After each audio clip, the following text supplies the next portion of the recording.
Okay, well, welcome guys. My name is Matt. I work with the Ottawa Coalition to End Violence Against Women. Here's what a sex ed workshop looks like in 2018. I've been allowed to sit in as students from A.Y. Jackson High School in Ottawa learn about consent. Do you have a sense of what some of the women who go to the school have done today to prevent themselves from being sexually assaulted? Maybe this morning they put thought into what they were going to wear. They definitely sometimes take a car instead of walking because they don't feel safe walking. Yeah, and there's a reason for that. So some of the things that I hear people say is, when I walk to my car at night, I carry my keys as a weapon. I won't rent an apartment on the first floor. If I'm at a party or at the bar, I would only go with friends. I would never go alone, and I would never leave alone. Most of the violence that women report, it's men who are doing the harm. Why is that? But why is so much of it coming from guys? Matt Schaff has spent most of his adult life trying to end violence against women. Here in Ottawa, over the last few years, he's given this workshop to about 4,000 people. There's a lot of pressures that we're under to, maybe without realizing it, do harm to other people. The students here want to end the violence too. That's why they invited Matt to talk to their men's leadership group they call Man Up. Amir Shukla explains what being part of Man Up has done for him. I think it's really made me see a little bit more through a woman's eyes. Like another interesting point is Adam Telfer says every member of the group is committed to standing up to any kind of violence they witness at their school. Coming into grade 9, I didn't realize rape and stuff like this was such a big deal until you actually sit down and realize, like, this is happening everywhere and this needs to be stopped. This is based on research and conversations that I've had with people who've been in this situation or whose friends have been in this situation. In giving these workshops, Matt has talked to hundreds of men in the last few years. Like, doesn't it feel like the stakes are high sometimes? And they tell him some of the challenges they face. I sometimes hear from guys that gender roles are changing. People used to know how to behave. Now it's all up for grabs.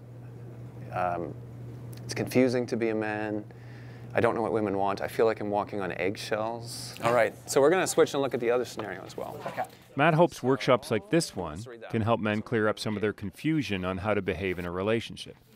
And the stakes are high when you consider that most sexual violence is committed by someone the victim is close to. You are close friends with Stephanie. That's what the next scenario is all about. She tells you that her boyfriend, Emmanuel, has been telling her it's time to start having sex because they've been together for 6 months.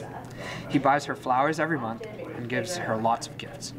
Some of her friends ask when she's going to sleep with him. I feel like he's also building up like a sense of like guilt for her, right? Because he's doing these nice things for her because he's trying to get something out of her, right? For him, in that situation, he has power over her. All her friends are on his side, saying that she should sleep with him. So this exercise sensitizes us to the kinds of pressures that women feel. Even I could ask in the nicest way, she's still going to feel this pressure. She might actually feel like it's safer just to go along with it. That's what I hear people say, is it's safer to go along with it. And here's the thing, the pressure teenage boys feel to have sex is part of the problem. If you've been in a relationship for a long time, it's kind of expected that you'd start doing things sexually, and you're kind of weird if you're not. I think what is really hard for a lot of the teenage guys now is knowing what is right and what is wrong to do. What's that like for you? It's difficult. I really think our generation is going to be the generation of change, and I think that puts us in an extremely difficult role because we have to be the ones who define those lines. Which lines? The lines that you can't cross. All right, guys, here's how it works. Matt says if you're going to know those limits, you have to get better at communicating with your partner.